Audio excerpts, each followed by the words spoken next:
I did a poll on which PC case I should use next on my next build, and to my surprise, the Morocco Blue got the most votes. It's almost like you guys know me because I've been wanting to build in this PC case for a while.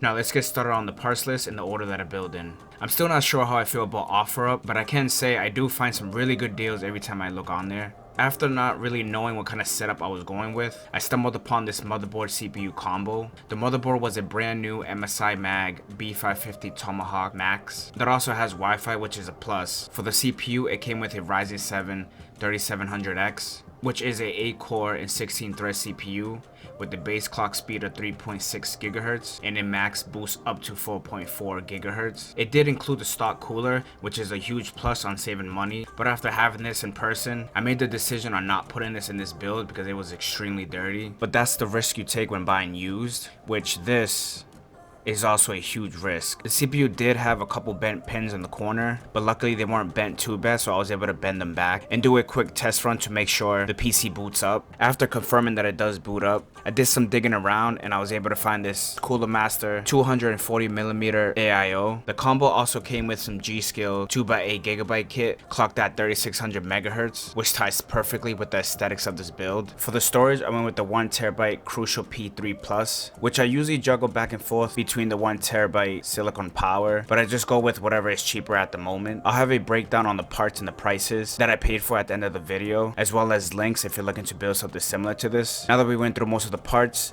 let's get started with this build.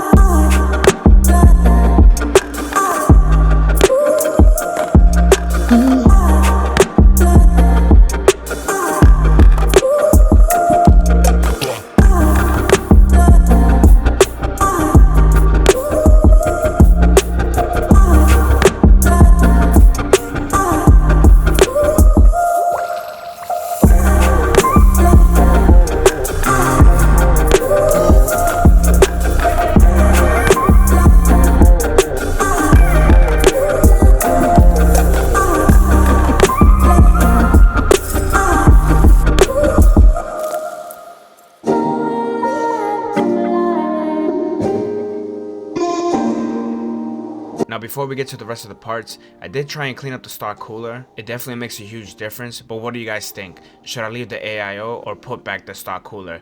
Leave your comments down below. Also, give me a thumbs up if you're one of the people who voted for this PC case. Now I have used this case before a while back in white. You can check that video out after this. It comes with 3 PWM RGB fans pre-installed with an extra fan if you want to add one to the bottom of the graphics card. At the time of recording this, there was still some Black Friday sales going on. I got this Corsair 750 watt power supply, which is actually my first time using. It's a nice semi-modular unit. I still decided to add some black cable extensions. I feel like it gives it a better look. You know I'm all about the little details. Now to save the best for last, it's the graphics card.